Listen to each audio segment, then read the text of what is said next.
근데 오늘 여러분과 제가 읽은 이 시편 84편에는 삼복이 나와요. 삼복더위의 삼복이 아니라 세 가지 큰 블레싱이 나옵니다. 성전에 있는 자는 복이 있나이다. 이처럼 여러분과 저가 성전에 있잖아요. 4절에 성전에 있는 자는 복이 있나이다. 5절에 그 마음에 시온의 대로가 있는 자는 복이 있나이다. 그러니까 마음에 성전을 향한 시온의 대로가 있는 자는 복이 있나이다. 그것이 5절입니다. 그리고 맨 끝절 12절에는 뭐가 나오느냐? 하나님을 의지하는 자는 복이 있나이다. 이렇게 해서 시편 84편은 팔복은 아니라 삼복더위에 삼복이 나오고 있습니다. 그렇죠? 삼복. 성전에 있는 자는 복이 있나이다. 그 마음에 시온의 대로가 있는 자는 복이 있나이다. 하나님 의지하는 자는 복이 있나이다. 다 10조 넘어 다 머릿속에 새겨졌을 줄로 믿습니다. 제가 한 5분 뒤에 여쭤볼 텐데 그때는 다 그냥 잘 대답하시기를 바랍니다. 우리가 이제 이 코로나 바이러스 때문에 사실은 2019년 12월부터 오늘까지 이 코로나 바이러스 이 팬데믹 때문에 모이기도 잘 못 모이고 여러 가지 불편한 가운데 저희들이 살고 있어요. 사실은 7월 첫째 주부터 이제 정부가 발표하기를 30%, 그러니까 우리 교회는 지금 1,400석이니까 280명이 허락됐는데 30%까지니까 좀 더 많은 분들이 올 수가 있겠고, 그 다음에 저처럼 백신을 맞은 사람은 카운트에 안 된다니까 여러분들 우리 2부 예배도 백신 맞은 분들이 꽤 있을 것 같아요. 근데 1부 예배는 더 많고, 그러니까 훨씬 더 이같이 교회인 많은 숫자가 나와서 예배 드릴 수 있는 이런 여건이 조성되고 있구나, 이렇게 참 긍정적인 마음을 가졌는데 갑작스럽게 요즘 700명, 800명대 오르면서 이 30%가 일주일 연기됐어요. 그래서 다음 주일부터는 아마 30%가 되지 않을까 이렇게 생각합니다. 제가 이제 1980년대에 미국서 목회를 했잖아요. 근데 그때 미국에 어떤 유행이 있었냐면은 이 엘렉트릭 처치라고 하는 이 텔레비를 통해서 예배 드리는 이런 경향이 아주 강해졌습니다. 그걸 갖다가 그 당시에는 그 표현을 뭐라 그랬냐면 텔레비를 통해서 예배 드리는 것 갖다가 엘렉트릭 처치다 이렇게 불렀어요. 이 엘렉트릭 처치가 시작되면서요, 교회 출석교인이 반토막 났어요. 반토막. 100명 모이는 교회가 50명 모이는 교회로 확 줄어버렸어요. 그런데 이제 좀 시간이 지나서 엘렉트릭 처치의 문제점이 부각이 됩니다. 우리가 이제 드라마를 찍는다 그러면 드라마에 각본이 있을 거 아니에요. 각본을 따라서 예를 들어서 내가 성령 얘기하면 오른쪽에다 손을 넣는다. 예수님 얘기하면 왼쪽에 손을 놓고 얘기해야 된다. 그러면서 이런 어떤 각본이 있을 거 아니에요. 그러니까 이 각본에 따라서 또 이 조명은 어떻게 비춰져야 된다. 다 있잖아요. 옛날에 히틀러가 이같이 자기 연설을 갖다가 하기 위해서 그런 방법 썼잖아요. 자기한테만 집중시키고 바깥은 전부 다 꺼멓게 만들고 그것도 아침에 하지 않고 저녁 때 하고 이런 어떤 각본이 있잖아요. 그러니까 이 각본에 의해서 이 예배가 진행된다는 걸 갖다가 알게 됐어요. 그 다음에 이 설교자들은 어떤 신학을 공부하고 오랫동안 신앙생활한 이런 설교자도 있겠지만은 대부분의 설교자들은 연기자처럼 설교를 갖다가 훈련을 받고 또 어떤 각본에 의한 설교를 하게 되고 또 이 사람들의 윤리적인 생활은 엉망이라는 것이 다 밝혀졌단 말이죠. 그러니까 이 엘렉트릭 처치를 통해서 예배를 드리던 사람들이 실망해가지고 이제는 텔레비를 켜고 예배를 안 드려요. 그럼 그분들이 테레비 예배를 끝나면은 그 다음에는 성전으로 돌아와야 될 거 아니에요. 그래서 내가 예전에 성전 다니면서 예배 드렸던 것이 진짜다, 이리 생각해가지고 와야 될 거 아니에요. 결론은 뭐냐? 안 와. 그냥 신앙을 버리는 거야. 그러니까 엘렉트릭 처치 때문에 미국 교회가 반토막이 나버리고 말았어요. 실제로 제가 속했던 미국 장로교가 350만 교인이었거든요. 350만 교인. 근데 지금 170만으로 반토막이 나버리고 말았어요. 이게 심각한 얘기입니다. 오늘 이제 시편 84편에 나오는 이 저자는 거기에 뭐 고라의 후손이라고 썼지 다윗이라고 쓰진 않았어요.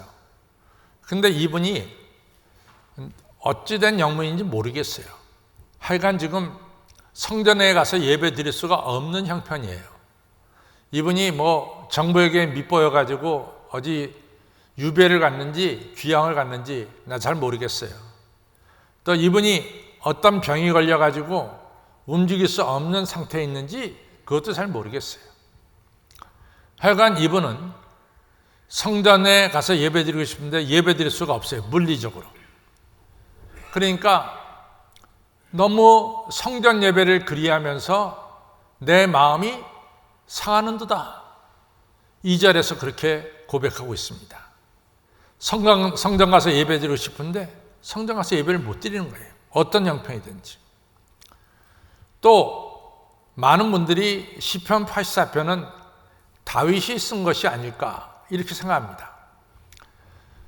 여러분들 다윗만큼 성전 예배를 중요시 여기고 성전 예배를 꼭 지킨 사람은 아마 다윗이 넘버원, 넘버2가 되지 않을까 이렇게 생각해요. 어떤 분들이 저한테 그래요. 목사님 어떻게 저도 열심히 성전 예배를 좋아하는데 다윗을 그렇게 높이 치십니까? 다윗은요, 우리가 시편이 총 몇 편이 되어 있냐면 시편이란 책에 150편이 되어 있어요. 그 중에 100편의 시를 다윗이 썼습니다. 근데 시편에 나오는 모든 시는 예배를 위해서 쓰여진 거예요. 예배를 위해서. 예배 때 드리는 기도, 예배 때 드리는 찬양, 이것이 바로 시편이에요. 그래서 지금은 우리가 다른 사람들이 작시한 이 찬송가도 많이 있지만은 아마 지금 유럽에도 그대로 전통이 있는지 몰라요. 유럽에 가보면은 유럽의 교회에 이같이 책장에 보면은 시편 찬송가 이렇게 돼 있어요. 그러니까 그 찬송가는 모든 내용이 다 가사가 시편으로 돼 있어요. 그러니까 그만큼 시편은 예배 때 쓰여지는 찬송가요 기도란 말이죠. 그 중에서 150편 중에서 몇 편을? 100편을 다윗이 썼어요. 그런데 다윗이 얼마나 성전 예배를 귀하게 여기고 성전 예배에 참여하는 걸 갖다가 정말로 기쁘게 여겼습니까? 그런데 다윗의 일생 중에 보면은 다윗이 성전 예배를 드리지 못할 때가 있었습니다. 그것은 뭐냐면은 사무엘하 15장쯤 가서 보면은 다윗의 아들 압살롬이 구테타를 일으켰어요. 아버지 죽이겠다고 군대 끌고 예루살렘으로 올라왔단 말이죠. 그때 다윗이 이 15장에 보면은 부하들에게 말합니다. 빨리 도망가야 된다. 우리 가만히 있다가는 저 아들한테 우리가 다 죽임을 당할 것이다. 그래가지고 이 아버지 다윗이 아들에 의해서 예루살렘에서 쫓겨나가는 이런 장면이 사무엘하 15장에 나옵니다. 근데 얼마나 다윗이 급하게 나갔던지 다윗이가 머리도 마무리지 못하고 머리를 풀어 헤친 채로 신발도 신지 않은 채로 눈물을 흘리면서 감람산에 올라갔다. 이렇게 성경이 쓰여져 있어요. 정말 다윗이 급하게 도망 나갔어요. 그리고 어디로 갔냐면은 우리가 이 요단강 하면 북쪽에서 남쪽으로 흐릅니다. 이 쭉 위에서 흐르죠. 그래서 요단강을 기점으로 해서 요단강 동쪽은 지금의 요르단이고 요단강 서쪽은 지금의 이스라엘 땅이에요. 그래서 다윗이 요단강을 건너서 동쪽으로 넘어갔어요. 그래가지고 마하나임이라는 곳에 가서 피신해서 지냈습니다. 그런데 다윗이 자기가 성전에 가서 예배드리고 싶은데 못 가잖아요. 그래서 시편 42편에 보면 다윗이 성전을 그리워하면서 쓴 시가 있습니다. 많은 사람들이 저한테 네 하나님이 어디 있느냐 이렇게 묻습니다. 도대체 너는 하나님께도 예배 안 드리냐 이렇게 묻습니다. 나는 전에 여러 성도님들과 함께 성전에 올라가서 예배 드리는 것을 회상할 때 너무 마음이 슬프고 아픕니다. 왜? 그때는 여러 성도들과 함께 성전에 올라가 예배 드릴 때 너무 기뻤고 너무 감사했는데 지금은 그러고 싶어도 그러지 못하니까 너무 제 마음이 아픕니다. 이런 이야기를 하는 거죠. 그러면서 오늘 성경에 보면 3절 4절에 삼세도 제비도 성전에서 제 집을 찾거든 저는 성전에 가고 싶어도 성전에 갈 수가 없습니다. 여러분, 참새와 제비라는 것은 뭐냐? 여러분들, 우리가 성전에 올라갈 때 예물을 가지고 올라가죠. 그렇죠? 그때 돈 있는 사람은 양과 또 소를 가지고 제물로 바칩니다. 그러면 가장 가난한 사람들이 바치는 게 뭐냐? 참새와 제비예요. 참새와 제비는 정말로 값이 싼 짐승입니다. 그래서 이 값싼 짐승을 가지고 가난한 사람들이 성전에 가서 예배드릴 때 제단에다가 참새와 제비를 바치죠. 이런 값싼 동물도 하나님 앞에 가서 제물이 되건만 저는 어떻게 성전에 가서 예배드릴 수가 없습니까? 이러면서 슬퍼하는 거예요. 그러면서 다윗은 성전에 가서 예배드리지 못할 때 다윗이 몇 가지를 발견해요. 그것은 뭐냐면은 자신이 참새와 제비보다도 못한 부족한 자임을 깨닫습니다. 근데 이게 굉장히 중요한 게 뭐냐면요, 여러분들 한 나라의 왕이 되면요 지금의 대통령하고는 상대가 안 돼요. 왕이 얼마나 권한이 있었는지 모릅니다. 여러분 한번 상상해 보십시오. 진시황 죽었으면 그만이지 말이지. 왜 진시황 무덤에 생사람을 갖다 집어넣어요? 진시황 그 무덤에다가 생사람 갖다 다 매장시켰잖아요. 뭐냐? 왕만 사람이고 왕 밑에 일하는 사람 다 물건이야. 왕이 죽으면 왕 밑에서 일하던 물건들은 다 같이 죽어야 돼. 그것이 그 당시에 사람들의 생각이란 말이죠. 그러니까 왕이라고 하는 것은 어마어마한 존재란 말이죠.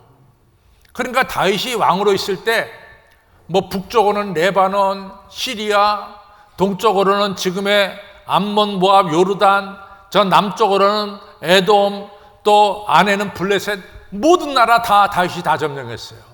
그리고 다 조공을 받아 먹었다고. 그러니까 다윗이 얼마나 큰 왕입니까?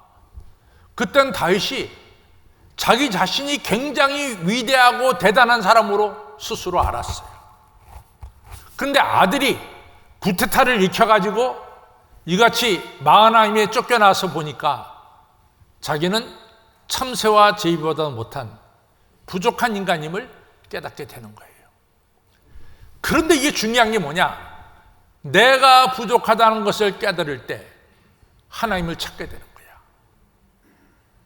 내가 대단하다고 생각할 때는 하나님 안 찾아. 그러나 나의 부족과 연약을 깨달을 때는 하나님을 찾게 되는 거예요. 왜 사도 바울이 훌륭하게 됐느냐? 사도 바울 자기 자랑할 때 대단히 자랑하잖아요. 나는 베냐민 집하고 히브리인족이 히브리이고 이스라엘 사람 중에 내가 이스라엘 사람이고. 근데 이런 자랑거리를 다 오물처럼 버렸다 그랬죠. 그리고 사도 바울이 난 그리스도와 함께 죽고 그리스도와 함께 살기를 원한다 그랬죠.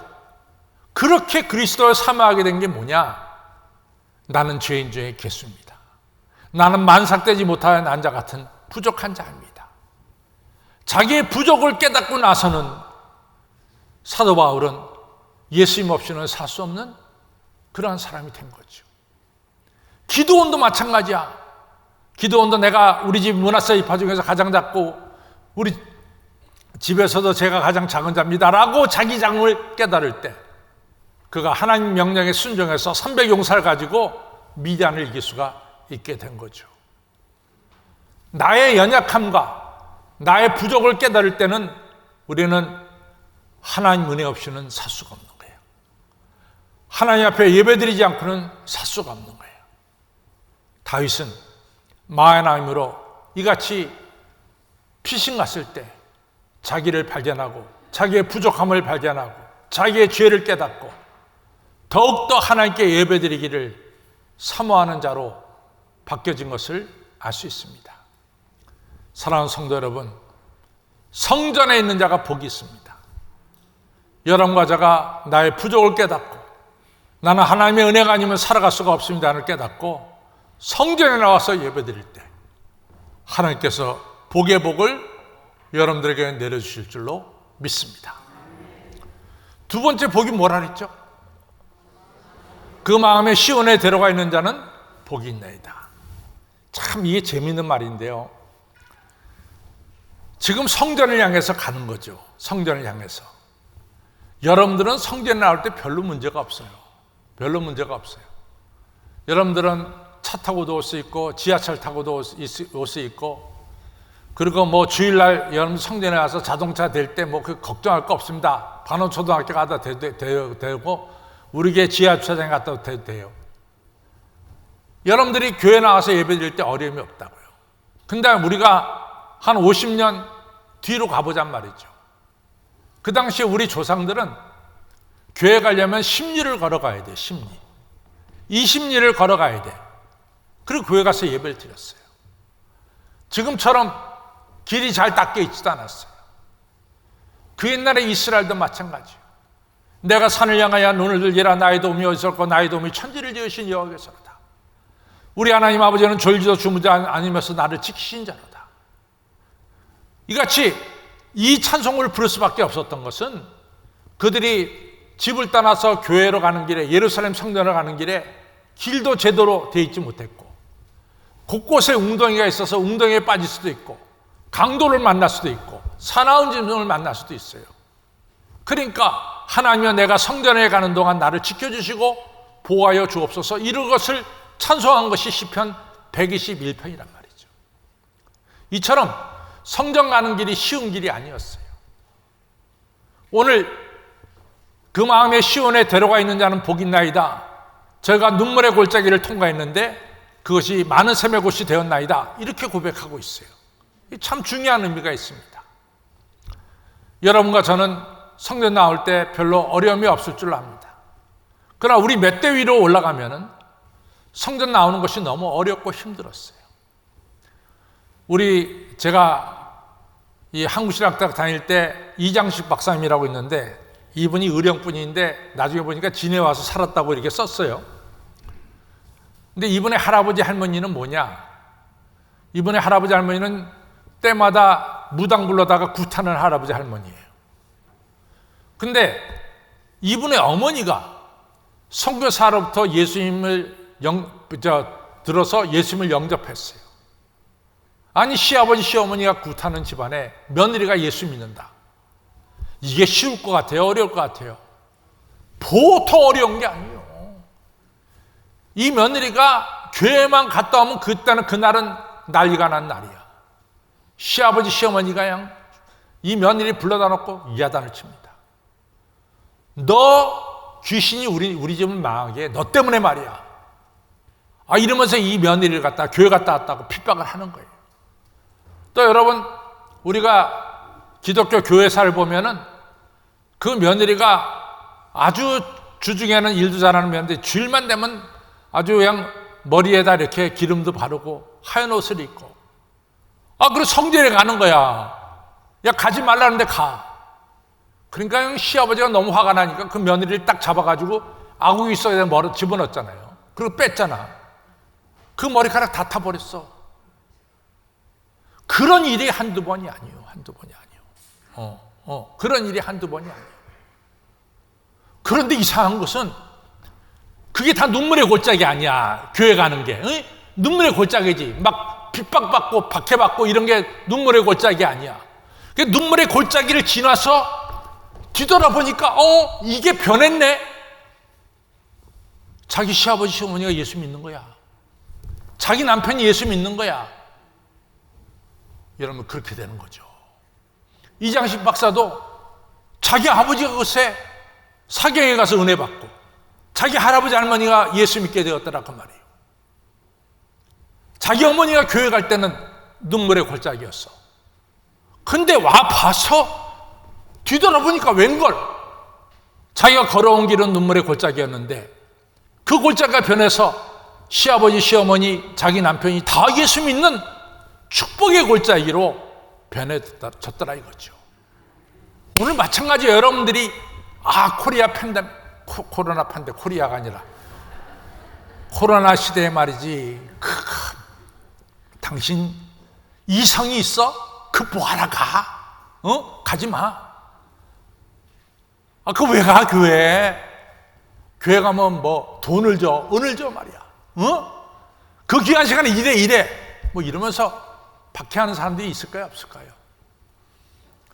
충분히 있을 수 있죠. 있을 수 있죠. 교회 나오는 길이 눈물의 골짜기처럼 힘들 때가 있었어요.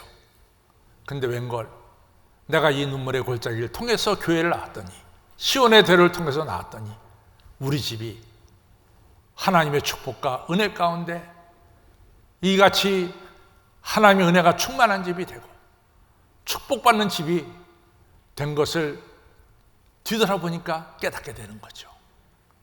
그것이 바로 그 마음에 시온에 들어가 있는 자는 복이 있나이다.